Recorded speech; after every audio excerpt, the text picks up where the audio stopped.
오늘은 에베소서 3장 14절로 21절 말씀 가지고 지식에 탁월한 그리스도스의 사랑이라는 주제로 말씀을 나누겠습니다. 에베소서 3장 마지막 부분입니다. 에베소서 3장 14절로 16절 속사람에 이루고자 속사람이 따로 있는 게 아니고 나의 속사람이 따로 있는 게 아니라 나의 속사람이 크리스토스예요.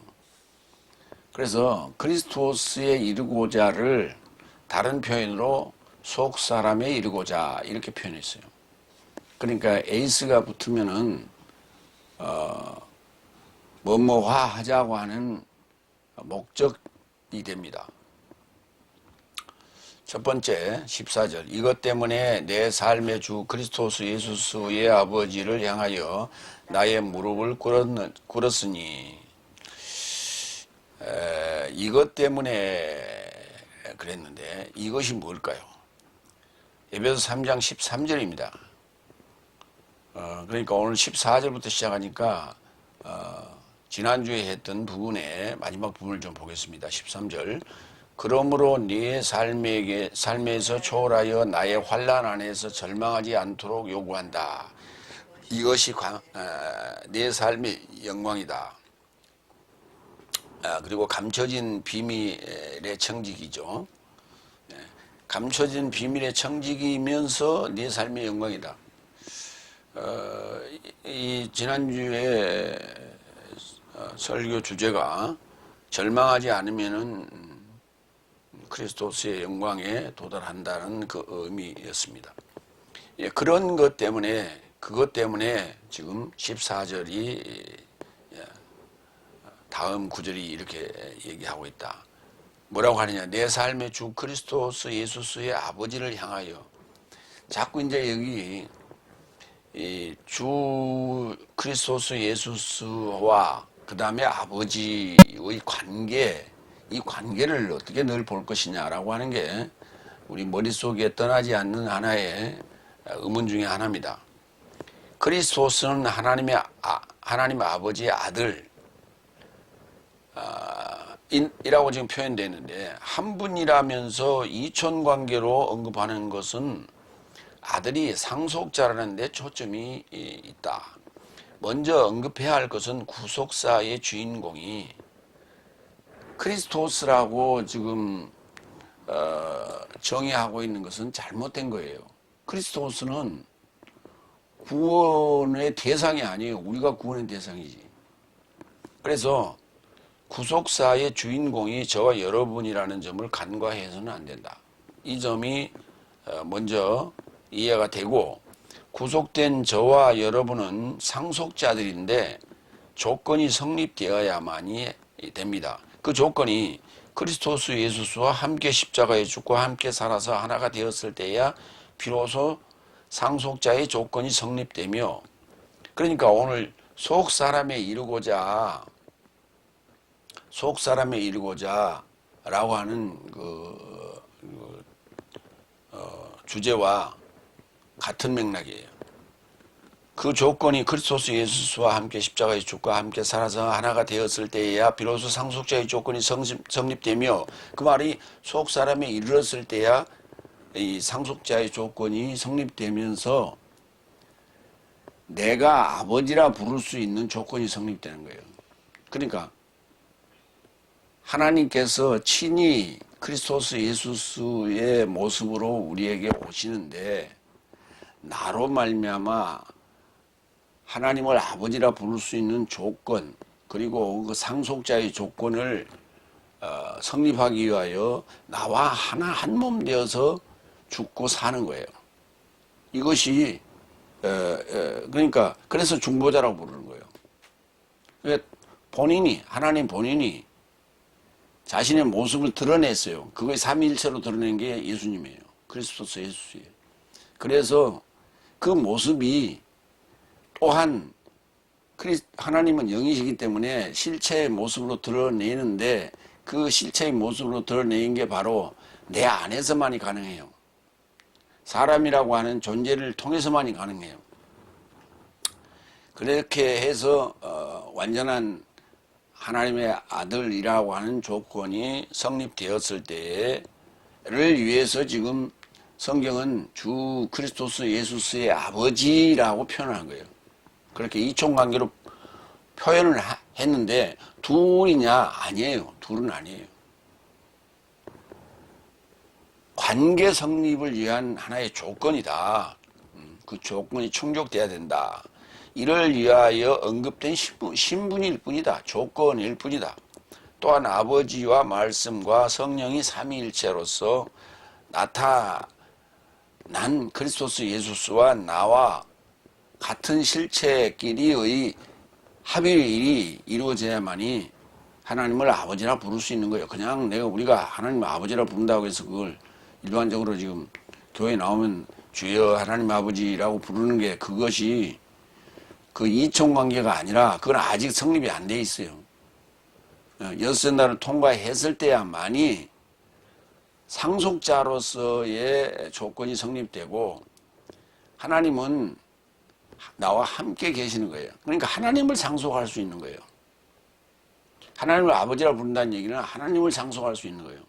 주님께서 나와 아버지는 하나라고 했던 것처럼 이제 우리가 여섯째 날을 지나고 일곱째 날에 들어가게 되면 나와 아버지는 하나가 되는 거예요. 그 조건이 아버지라고 부르는 거예요. 그 조건이 아들이 되는 거예요. 근데 나로서는 아들이 될 수 없잖아요. 그러니까 나와 한 몸이 되신 그리스도스 예수를 빌어서 내가 하나님의 아들 상속자가 된 거예요. 이 얘기를 지금 우리가 명심해야 돼. 이게 구원론이에요. 그러니까 내 삶의 주 그리스도스 예수스의 아버지라고 딱 할 때 아하 이 내용을 떠올려야 돼요.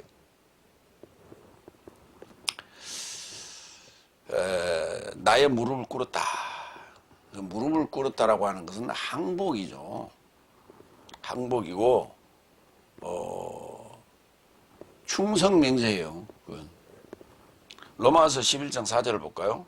그러나 저에게 응답은 무엇을 말하는가? 바알에게 무릎을 꿇지 않는 장정 7천 삶을 나 자신에게 남겨두었다. 나 자신에게 남겨두었다는 거예요. 내 안의 얘기예요. 저는 이제 그걸 처음에 잘못 이해를 해서 바알에게 무릎 꿇지 아니한 7천 구약적 입장에서 볼 때 그래서 최소한 뭐 7천 명 보내주지 않겠느냐 그런 생각을 했었는데 그게 아니라 바알에게 무릎 꿇지 아니한 7천이라는 게 의미로 풀어야죠. 예. 맹세와 본성 그 맹세의 본성에 도달하는 그러한 삶이죠. 그것이 내 자신 안에 남겨두었다는 거예요. 내 자신 안에 남겨둔 거예요. 여러분과 저와 모두 안에 남겨둔 거예요. 거기에 바알에게는 무릎을 꿇지 않아야 돼요. 바알에게는. 로마서 14장 10절 11절 그런데 네가 어찌하여 네 형제를 판결하느냐 너도 네 형제를 어찌하여 업신여기느냐 왜냐하면 내 모든 삶이 그리스도스의 재판석에 다가갈 것이다. 왜냐하면 그러니까 내 모든 삶이 그리스도스의 재판석에 다가갈 것이다. 이 부분 기억하시고 왜냐하면 기록된 것이다. 나는 살아있다. 주께서 말씀하신다. 모든 무릎이 나에게 무릎 꿇을 것이요. 모든 혀도 하나님께 자백할 것이기 때문이다. 이 상황이 그리스도스의 재판석에 다가가며 모든 무릎이 나에게 꿇을 것이고 또 모든 혀도 하나님께 자백할 것이라고 하는 이 상황에 해당되는 사람들이 누구냐? 바로 바알에게 무릎 꿇지 아니한 7천 삶을 가지고 있는 그런 삶이에요. 그러니까 안 믿는 자들도 다 이렇게 주님께 무릎 꿇는다는 얘기가 아니고 그들은 무릎 꿇지 않습니다. 믿지 않은 자들.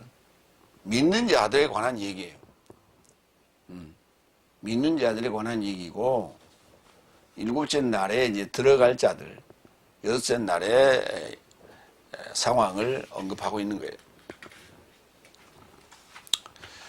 두 번째 15절 그에게서 나온 모든 가족이 하늘 안에서 그리고 땅에 접해 호명된다. 이 가족이란 단어가 파트리아라는 단어인데 파트로스 그 파트로스 아버지죠. 그 가족이라고 하는 여성 명사로서 지금 써놨어요. 이걸 족속이라고도 번역을 했는데 문맥상으로 보면 거의 족속 같이 보입니다. 그러나 정확하게는 가족이에요. 그러니까 가문 또는 가족, 관계되는 사람들 뿐이라는 얘기예요. 자, 그걸 좀 살펴보겠습니다. 누가복음 2장 4절 5절. 그래서 나사렛 성에서 난 요셉도 갈릴라야로부터 유대에 이르러 다비드의 집과 가족에서, 그 이제 가문이라고 할 수도 있고 가족이라고 할 수도 있는 그 파트리아라는 단어예요. 다비드의 집과 가족에서 그를 있게 함을 인하여 베들레헴이라 초청되는 다비드 성에 이르고자 그에게 청혼받은 임신하고 있는 여자 마리아와 함께 호적하러 올라갔다. 그 다비드의 집과 족속에서 이렇게 있는데 그 가문 또는 가족, 그렇게 봐야 돼요. 사도행전 3장 25절. 네 삶은 예언자 삶과 언약의 아들 삶이요 하나님이 네 삶의 아버지 삶을 향하여 언약을 세우고 아브라함을 향하여 말씀하시되 땅의 가족 모든 삶이 내 씨로 내적 칭찬을 받을 것이다. 땅의 가족이 칭찬을 받을 것이지 땅의 모든 족속이 칭찬을 받는 게 아니에요. 믿는 자들을 얘기하는 거예요. 언약의 아들 삶을 따르는 자들을 얘기하는 거예요. 약속의 아들이 아니에요. 언약의 아들이에요.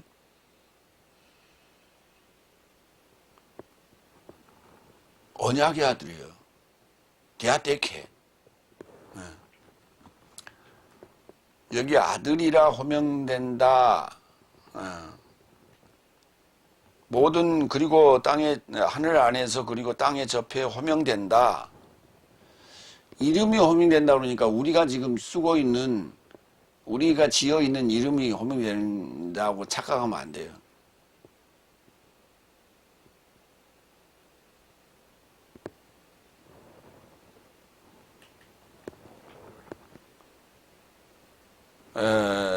이 오노마조라고 하는 단어가 9번 쓰였는데 로마서 15장 20절 먼저 좀 보겠습니다. 이처럼 나는 그리스도스가 호명되지 않는 곳에 복음 전하기를 감나게 좋아했으니 이는 남의 터에 접해 건축하지 않으려 하며. 호명되지 않는 곳에, 이제 이럴 때 우리가 이제 부르다라고 이렇게 번역을 했는데, 부르다라고 하는 단어가 두 가지 의미가 있어요. 호명한다는 의미와 초청한다는 의미가 있어요. 부름받아 나선 이 몸. 이때는 이게 부름받아 나선 이 몸, 초청받았다고 해야 되는 거죠. 호명됐다고 할 수가 있을까요? 초청된 것과 호명된 것은 좀 달라요. 디모데후서 2장 19절도 봅니다. 그럴지라도 하나님의 견고한 터는 이 인을 가지고 서 있으니 주님은 그의 소유된 삶을 아신다. 그러니 주의 이름을 호명하는 자는 모두 불의로부터 결별하라. 주의 이름을 호명하는, 부르는, 호명하는 자들. 누구를 딱 찍어서 이렇게 얘기하는 거죠. 누구를 딱 찍어서 호명하는 거예요. 이름을 부르는 거예요. 이름을 부르는 거예요. 그래서 그 오노마조, 이름이라는 단어가 오노마가 들어가 있어요. 그 이름을 호명하기에는 전에 초청부터 해야 돼요. 그래서 초청하다는 단어와 호명하다는 단어를 구분해서 써야 됩니다. 그래서 초청하다는 단어는 칼레오예요. 에피칼레오도 있고 칼레오도 있는데 어쨌든 칼레오예요. 헬라어로서는. 히브리어로서는 카라예요. 주로 이제 창세기 1장에 바이크라 이렇게 자주 등장하는데, 그리고 초청하기 시작했다. 그리고 그가 초청하기 시작했다. 이단에 바이크라. 초청하는 것이지 부르는 게 아니에요. 칭하는 게 아니에요. 칭한다는 얘기는 거기 우리 개혁성이 칭한다라고 번역했죠. 칭한다고 하는 것은 호명한다는 의미예요. 그러니까 그래서 그게 애매해지는 거예요, 자꾸. 그래서 호명과 초청을 구분해야 된다. 그래서 오늘 여기 본문에는 호명, 오노마주로 이해하시기 바랍니다. 그러니까 초청했을 때만이, 초청해서 하나 됐을 때만이 이름이 생명체에 기록된 거예요. 내 이름 석자가 기록된 게 아니에요. 나 자체가. 그건 이름하고 아무 상관없어요. 이름은 수시로 바꿀 수 있어요. 이 땅에 살면서 이름을 호적에 10번이나 바꾼 사람도 있어. 그 어떤 게 자기 이름인 거예요? 정확하게. 제일 낮은 거예요? 그 애매한 얘기 아니에요. 제일 낮은 이름이 없고, 만약에 9번째 이름이 있다고, 만약에 써 있다고 한번 생각을 해봐요. 내 이름이 예전에 그 9번째 호명한 그 이름이었는데요. 그러고 가서 우길 거요? 이런 애매한 일이 벌어지는 거예요.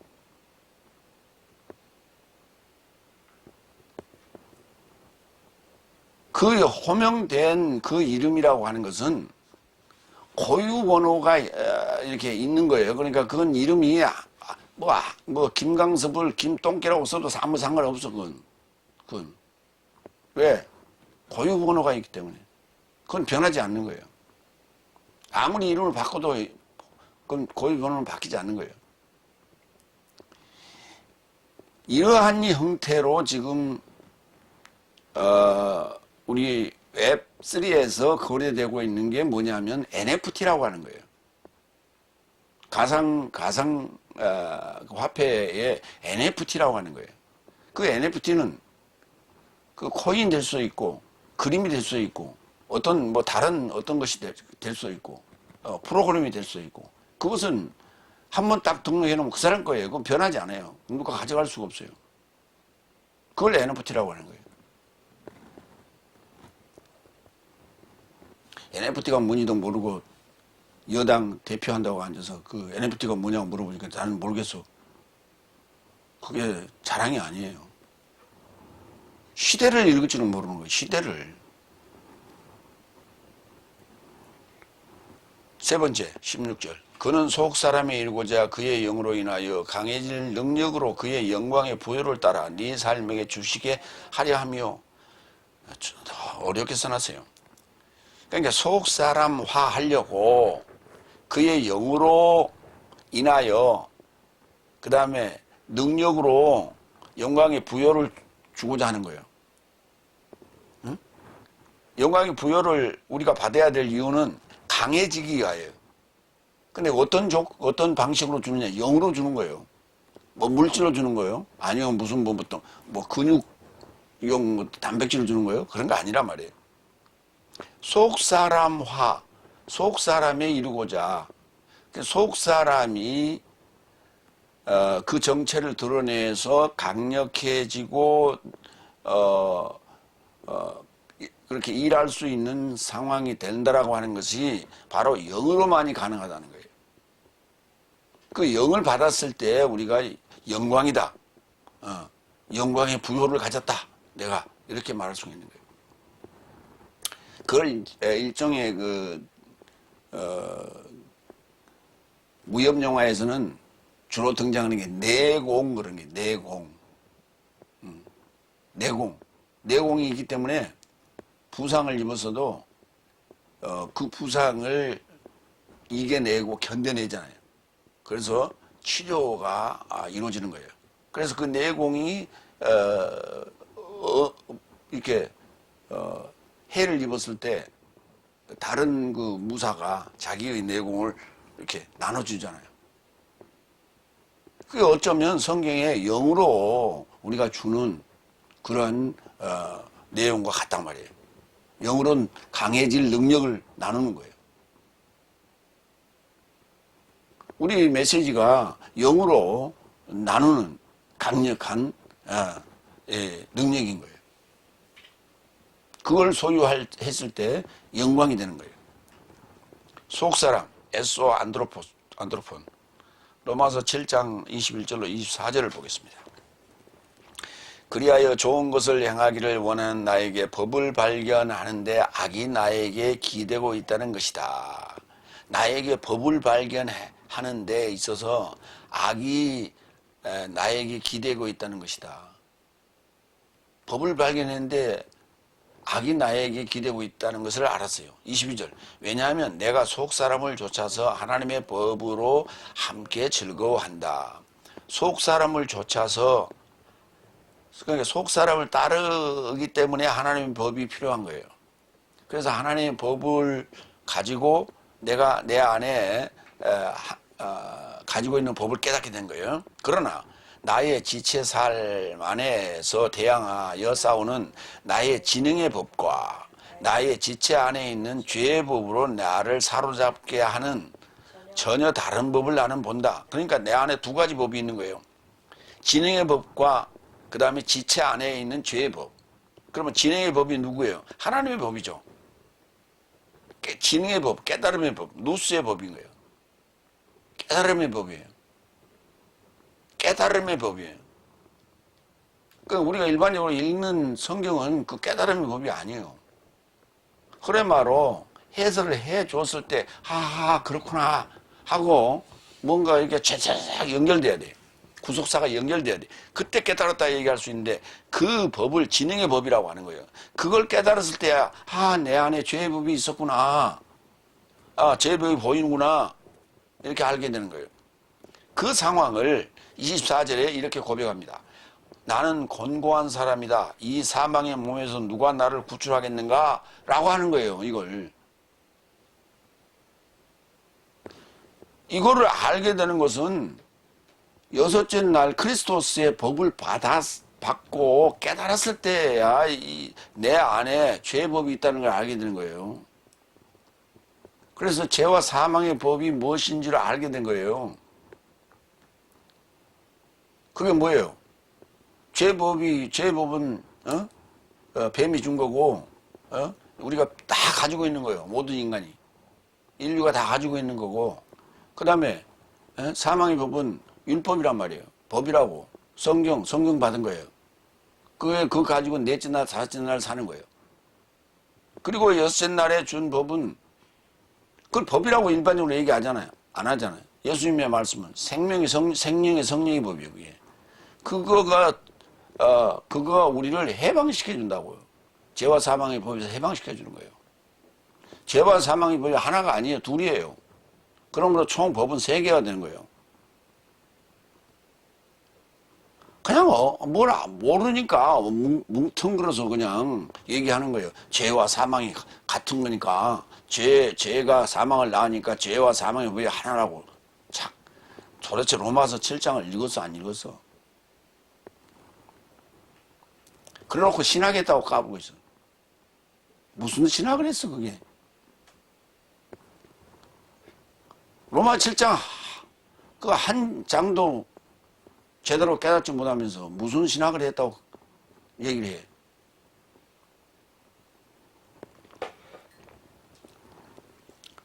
영으로 강해질 영광에 부요 그랬어요. 나의 지체 안에 죄의 법으로부터 해방되어 그리스도스의 영으로 강력한 능력을 가져야 부한 영광, 무거움을 감당할 수 있는 거예요. 무거움. 영광은 무거움이지. 영광은 무거움이지. 영예로운, 빛나고 영예로운 게 아니에요. 모든 사람들에게 추앙받는 빛나고 영예로운 그 영광이 아니라 무거운 거예요. 중책이에요. 중임이에요. 어떤 중요한 임무예요. 새 언약의 봉사자라고 하는 중요한 임무예요. 그러니까 예수님이 하나님의 임무도, 하나님의 영광이 바로 우리를 구원해야 될, 그리스도 예수의 임무도 우리를 구원해야 될, 내 안에 내가 받을 영광도 내가 구원해야 될 사람들을 감당할 그 무거움이에요. 그걸 케보드, 무거움이라 헬라어로는 독사라고 하는 거예요. 그러니까 원전하고 원어를 살펴보지 않고 우리 일반적인 한글의 언어나 한문의 언어나 영어의 언어 가지고 그렇게 대충 얼버무려서 될 일이 아니라니까요.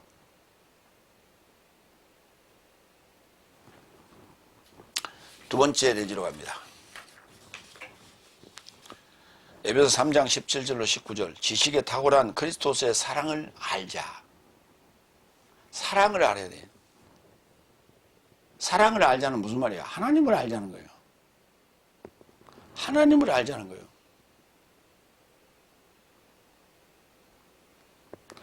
그 이렇게 터치해주는 그 느낌을 알자는 게 아니고 하나님이 누구인지 하나님이 무엇을 원하는지 그걸 알자고. 그게 사랑이에요. 그걸 알았을 때야만이 사랑을 우리가 알 수 있는 거예요. 내가 뭘 간구했더니 그것이 응답되어지니까 그것이 하나님의 사랑이었다라고 그렇게 고백하는 그것은 유아적인 생각이고 행동이에요. 얘들은 적인지 악인지 잘 몰라요. 적도 그를 유혹하기 위해서 사탕 주면 따라가요. 돈 주면 따라간다고. 모르기 때문에 그런 거 아니에요? 지금 넷째 날, 다섯째 날을 살고 있는 자들이 자기가 섬기는 하나님이 사탄 마귀라고 하는 것을 모르고 있기 때문에 그런 거예요. 그러니까 그게 자기들이 느끼는 게 사랑이라고 마귀의 사랑을 하나님의 사랑이라고 착각하고 있는 거예요. 그러면서 공부하려고 하지 않아요. 왜? 그 삶이 간구해서 응답받는 게 좋으니까.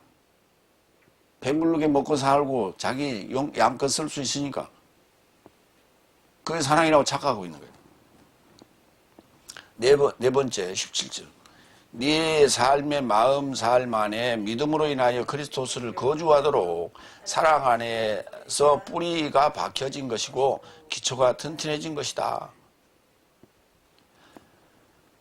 마음 안에 그리스도스가 믿음으로 거주한다는 게 무슨 말이냐 하면 사랑 안에서 뿌리가 내리고 기초가 튼튼해진 거예요.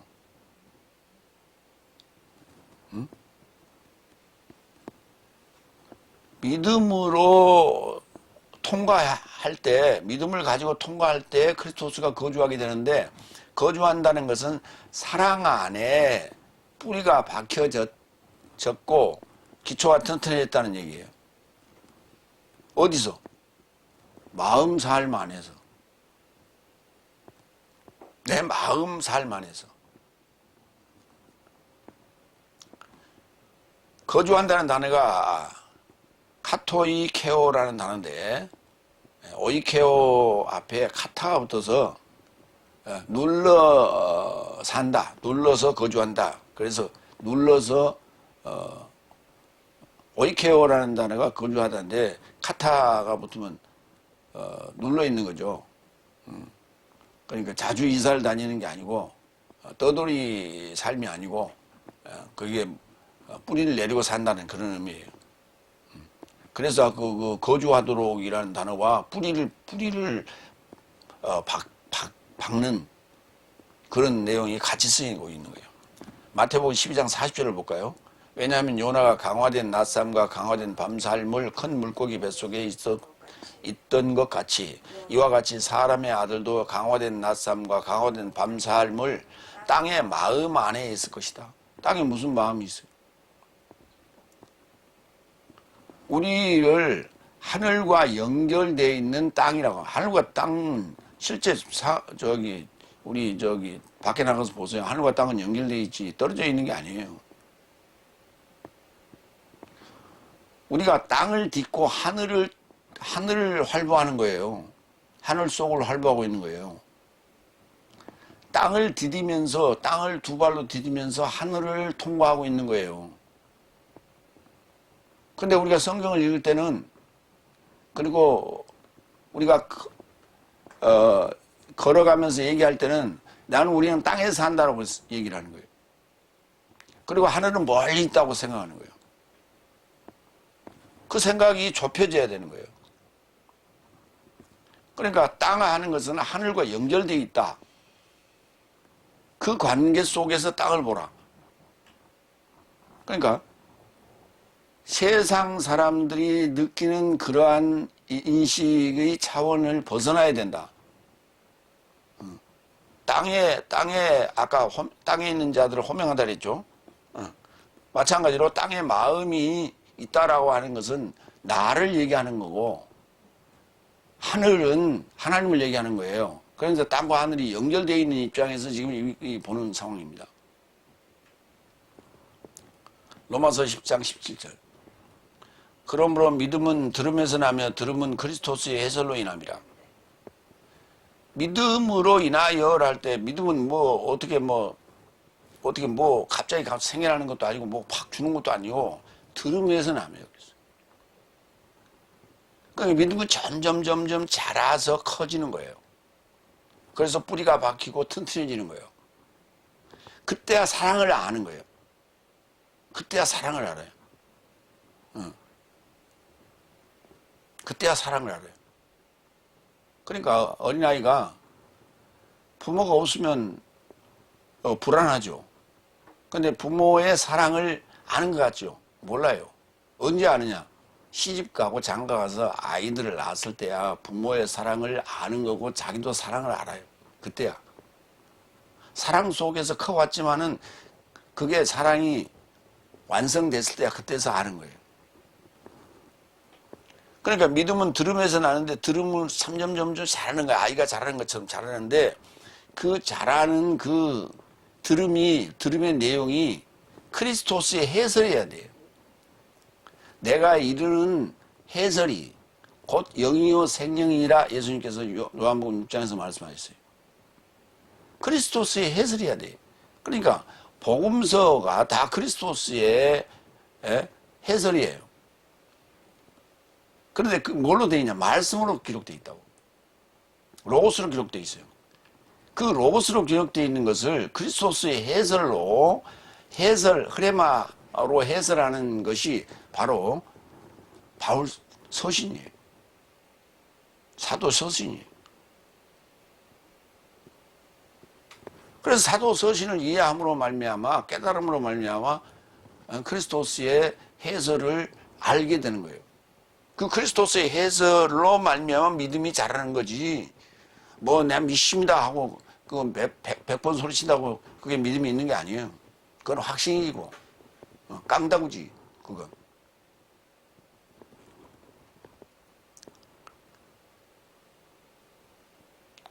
그러니까 믿음으로나 그 다음에 사랑으로나 이게 다 뭐냐면 다 자라는 거예요. 자랐다.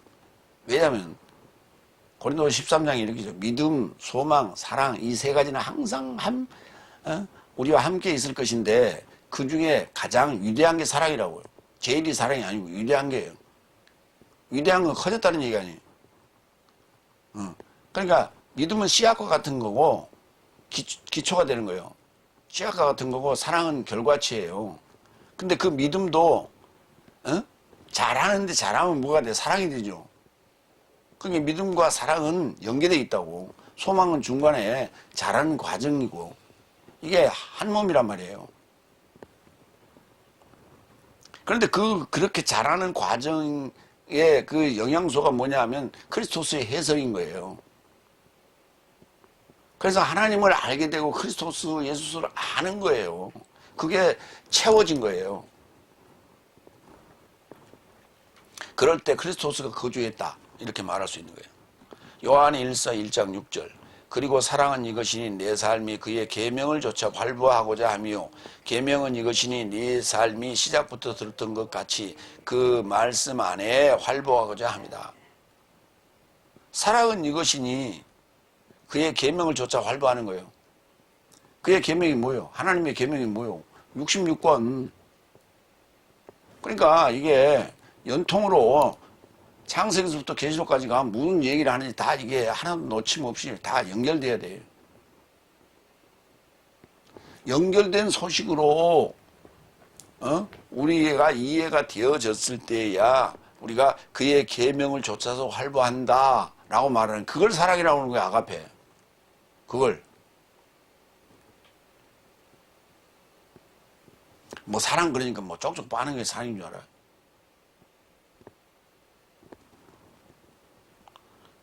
다섯 번째 18절. 넓이와 길이와 깊이와 높이가 무엇인지 모든 성도와 함께 붙잡고 힘내게 하려 함이라. 그러니까 넓이와 길이와 깊이와 높이를 아는 거예요. 아는 거예요. 여태 설명했어요. 그게 뭐냐면 구조예요. 구조와 부피예요. 거기에 무게는 없어요. 질량은 없다고. 그 무게는 없어요. 질량은 없다고. 왜? 0이니까. 우리가 일반적으로 부피와 무게 그러잖아요. 부피가 있으면 무게가 있어야 되잖아. 근데 부피만 얘기했다니까. 계시록에도 마찬가지고 여기 지금 18절에도 마찬가지고 넓이와 길이와 깊이와 높이 구조만 얘기해서 부피. 근데 무게는 없어. 계시록에도 보면 측량하는데 길이만 나와. 그래서 구조와 부피, 구조와 부피만 얘기하고 있어. 그런지 무게는 없다니까. 질량은 없는 거예요. 왜? 0으로 만들어졌기 때문에. 0으로 지어졌기 때문에.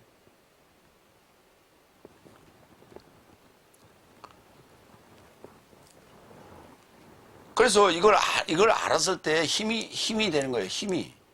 아는 게 힘이다 그러잖아요. 우리가 일반적으로. 아는 게 힘이에요. 모르면 바보 되는 거예요. 바보. 그러니까 아무것도 모르니까 바보짓 하잖아요. 응? 대일 굴욕 예고하고, 응? 대미 굴욕 예고하고. 응? 모르니까. 알아야 뭘 하지.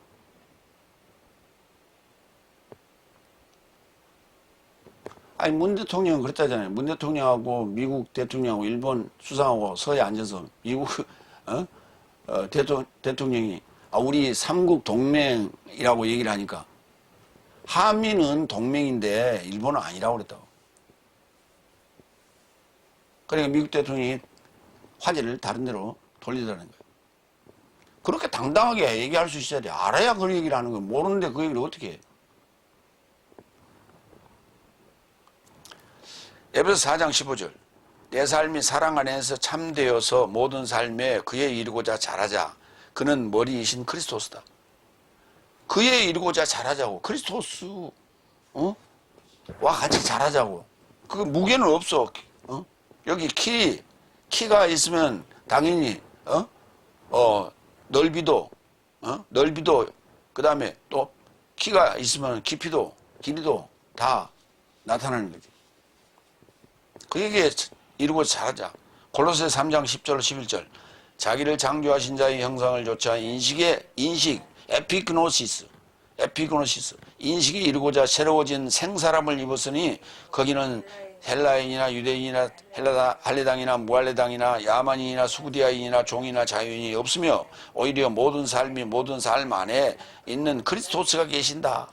그리스도스가 계시기 때문에 모두가 다 새로워진 생사람이에요. 네오스, 안드로포스. 생사람이에요.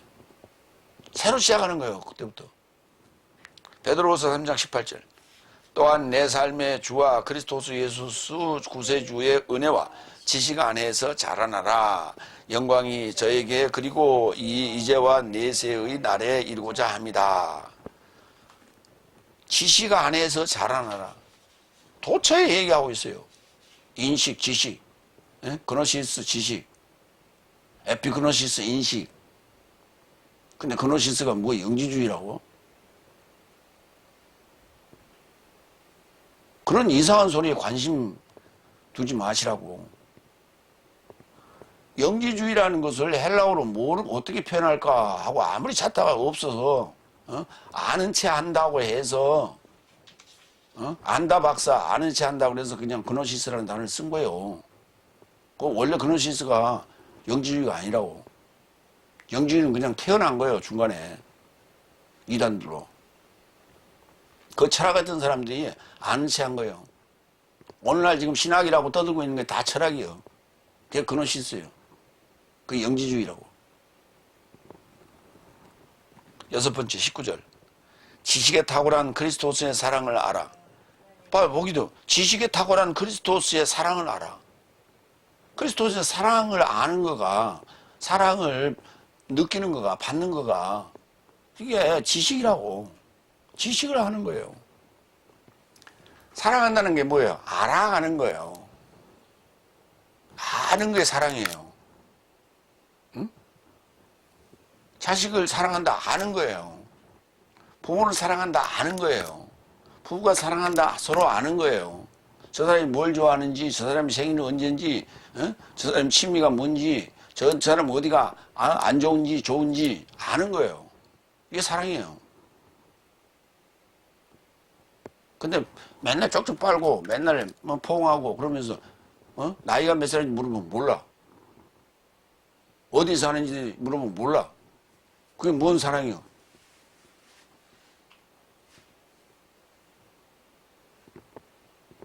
그것도 사랑이라고 해요, 세상 사람들은. 그거 그래서 하룻밤 풋사랑이라 그렇게 말하는 거예요. 6번째 얘기했죠. 사랑, 하나님이에요. 사랑이 하나님이에요. 로마서 13장 10절. 사랑은 이웃에게 악을 저지르지 않는다. 그런즉 사랑은 법의 채움이다. 봐요. 법의 채움이라는 게 뭐예요? 법이 채워진다는 말이 무슨 말입니까? 성경 전체를 깨달았다 그 말이에요. 지식으로 깨달았다 그 말이에요. 그런 건 그때 이웃에게 악을 저지르지 않아요. 모를 때 악을 저지르는 거예요. 알면 고개를 숙여요. 벼 이삭이 다 자라면 고개를 숙이듯이 인간도 다 알면 고개를 숙여요. 그래서 악을 저지르지 않는다고, 이웃에게. 근데 지금 하고 있는 정부와 여당은 보면 맨날 싸우려고, 맨날 죽이려고. 그게 천공의 가르침이에요?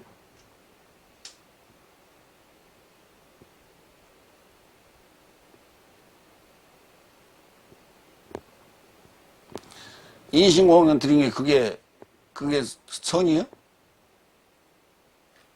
이태원에 그 많은 수많은 영혼들이 죽었는데 그걸 가지고 인신공양으로 치부를 하고. 도대체 말이 안 나와, 말이. 요한일서 4장 7절로 8절. 사랑스러운 삶이여 내 삶이 서로를 사랑하자.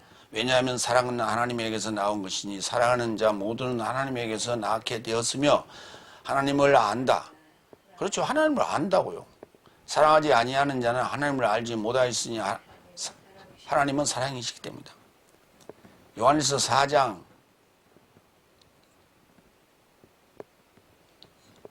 4장 2절, 오늘 지금 저기 4장 7절로 8절에 하나님을 안다라고 하는 그 얘기는, 또 서로를 사랑하자라고 하는 얘기는 요한일서 4장 2절을 언급해야 돼요. 이것을 알고 있는 거예요. 뭐냐? 이것 안에서 하나님의 영을 알지니 육체 안에 오신 예수 그리스도를 동의하는 모든 영은 하나님에게서 나온 것이다. 이게 전제가 돼야 돼요. 사랑하는 자 모두는 하나님에게서 낳게 되었으며 하나님을 안다. 하나님에게서 나온 자는 하나님을 알아야 돼. 근데 하나님을 아는 거는 하나님의 영을 안다는 얘기인데, 육체 안에 오신 예수 그리스도를 동의하는 거예요. 호몰로기오 하는 거예요.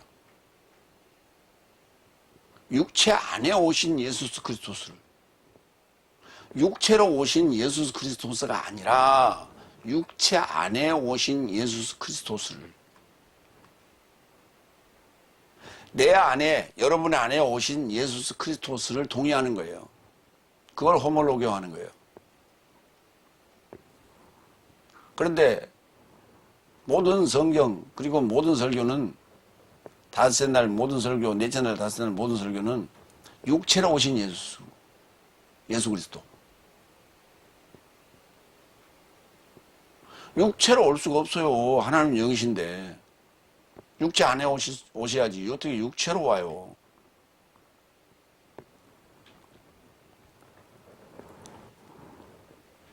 예수님이 영으로 탄생하셨죠. 아까도 얘기했지만은 질량이 없다니까. 질량은 예수님의 무게가 얼마나 하다고 얘기 한 적 없다니까, 성경에는. 사랑은 위대하다고 그랬지, 사랑은 천근만근 나간다고 얘기 안 했어.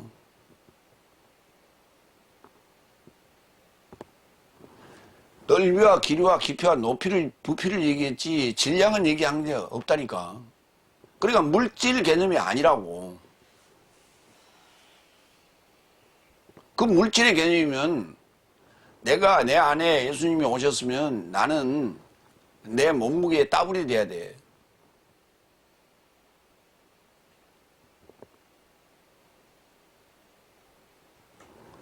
근데 몸무게는 변하지 않잖아.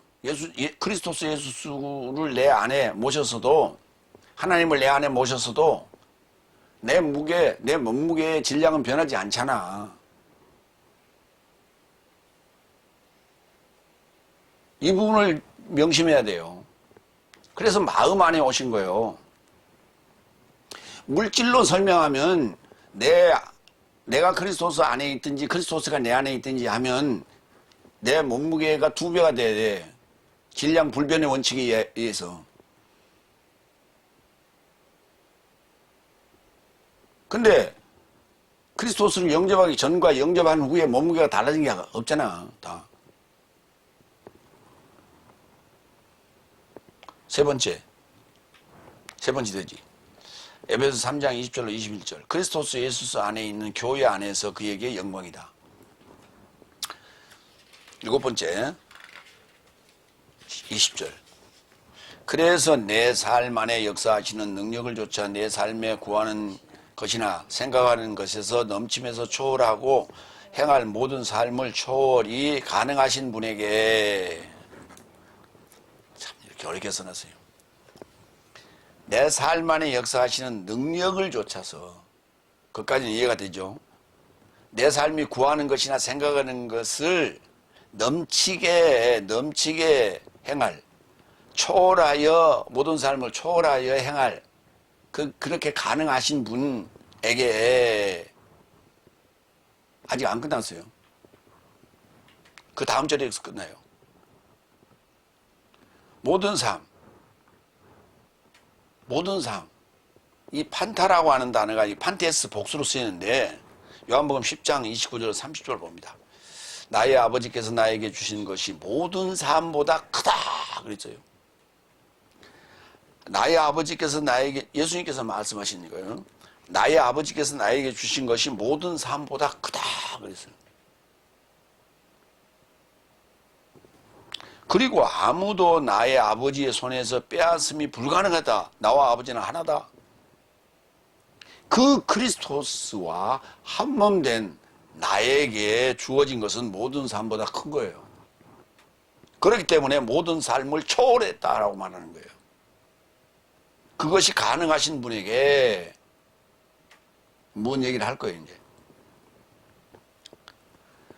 여기 초월이라는 단어가 휘페르라는 전치사인데, 이것을 전부 다 영어로 번역하기를 for로 했어요. for. 무엇을 위하여라고 번역했어요. 거의. 개혁성경도 마찬가지. 영어 성경도 마찬가지. 아니에요. 휘페르라는 단어는 beyond예요. beyond. 무엇을 넘어. 무엇을 초월하여. 무엇을 넘어. 에베소서 1장 22절 23절.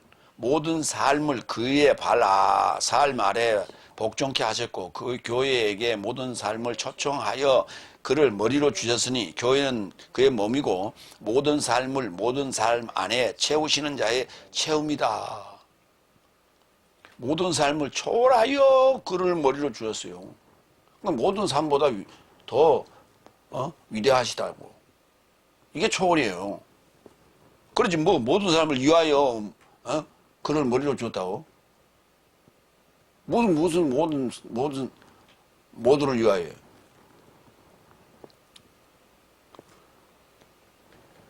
이 판타라는 단어가 이게 모두예요. 이게 자체가 모두. 그러니까 단수로 쓰여도 복수 그러니까 집합 단수명사예요. 이게. 집합 단수명사인데 복수로도 쓰였다니까. people이라는 단어가 집합명사인데 people들이라는 개념이란 말이에요. people이 뭐예요? 그리고 많은 사람들 얘기할 때 people이라고 그러잖아. 근데 people들이 영어는 그렇게 안 쓰겠지. 근데 헬라어로는 이게 모두라는 단어에 복수를 써서 모든 삶이라고 번역할 수 있는 거예요.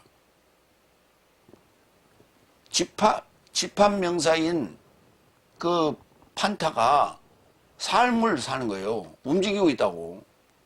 그래서 복수를 쓰고 있는 거예요. 산자에게만이 가능한 거예요. 그자 위에 산자 위에 머리로 주셨다고. 하나님은 산자의 하나님이 죽은 자의 하나님이 아니라고. 그러니까 아직도 지금 다섯째 날 아직 살았다 하나 실상은 죽은 자가 부르는 아버지는 마귀지 하나님이 아니라니까. 그래서 예수님께서 그랬죠. 너희 아비는 마귀이냐. 그 유대인들 아니요. 다섯째 날 복음서에서.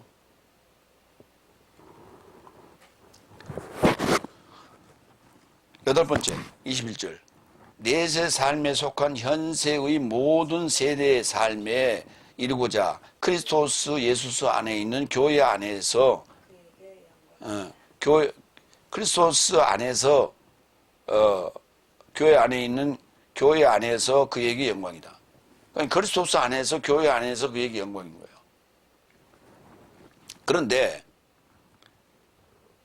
자, 이 부분이 봅시다. 에베소 3장 20절로 21절 우리 지금 이 두 절을 같이 개혁성경은 뭐라고 했냐면 이렇게 했어요. 우리 가운데 역사하시는 능력대로 우리의 온갖 구하는 것이나 생각하는 것에 더 넘치도록 능히 하실 이에게 교회 안에서와 그리스도스 예수 안에서 영광이 대대로 영원 무궁하기를 원하노라 그랬어요. 무슨 말이에요? 넘치도록 능히 하실 이에게 영광이 대대로 영원 무궁하게 있어 줬으면 좋겠다는 거예요. 영광이 있어줬으면 좋겠다는 거예요. 그냥 영광을 칭찬하고 있는 거예요. 뭐 하고 있는데? 넘치도록 하는 것. 그러니까 받는 것에만 초점이 맞춰 있어요. 21절에 하나님의 이 사역에 대해서는 전혀 언급하지 않았어요. 그래가지고 개정개혁 그랬어요. 더 넘치도록 능히 하실 이 보세요. 6페이지. 넘치도록 능히 하실 이 바로 그리스도스 하나님에게 교회 안에서와 그리스도 예수 안에서 영광이 대대로 의역이에요. 영광이 대대로 의역이에요. 대대로가 아니에요. 영원 무궁하기를 의역이에요. 그 다음에 원하노라. 이건 끼역이라고 내가 명명했어요. 끼워 넣은 거예요. 없는 거 끼워 넣은 거라고. 원하노라 없어요. 그에게라고 하는 아우토예요. 아우토. 아우토라고 하는 것을 원하노라고 번역해놨어. 그래서 끼역이라고 해놨어. 대대로도 의역이고 영원 무궁하기를 의역이고 원하노라가 끼역이요. 자, 그러면 스타우루스 역은 어떻게 했냐? 그래서 내 삶 안에 역사하시는 능력을 조차 내 삶에 구하는 것이나 생각하는 것에서 넘침에서 초월하고 행할 모든 삶을 초월이 가능하신 분에게 하나님이 내세 삶에 속한 현세의 모든 세대 삶에 이루고자 역사하시려고 말이에요. 일하시려고 그리스도스 예수스 안에서 이건 지금 어디 위치를 얘기하는 거예요? 교회 안에서 마찬가지 거주하고 있는 위치를 얘기하는 거예요. 거기서 있을 때에 그렇게 일하고 계시는 거에 대해서 영광인 거예요. 그에게 영광이다. 아멘. 영광은 다시 얘기하지만 빛나고 아름다운 영이라는 그런 사전적 설명이 아니고 그래서 영원 무궁하기를 원하는 것이나 그래서 그렇게 번역을 했어요. 영원 무궁하기를. 성경이 말하는 영광은 앞에서도 언급했듯이 헬라어에서는 독사, 히브리어는 카보드이다. 이 카보드가 무겁다는 단어예요. 크리스토스 예수 안에와 교회 안에 거주하시는 것은 내세에 속한 현세의 모든 삶에 이루고자 계시는 무거운 중임을 갖기에 영광인 거예요.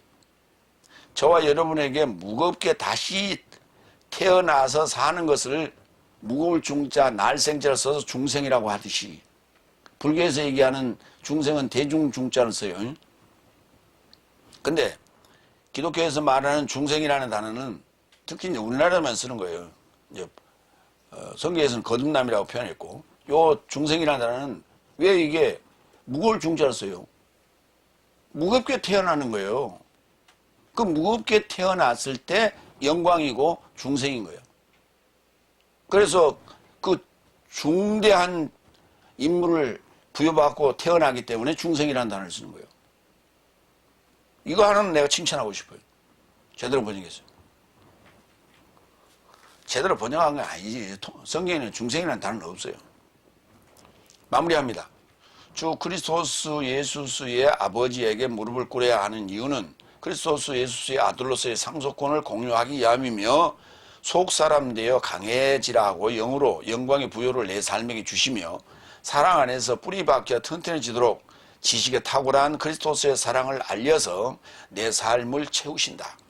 이처럼 모든 삶을 초월이 가능하신 분이 현세 삶에 이루고자 그리스도스 안에 교회 안에 계심으로 그에게 영광이다. 아멘.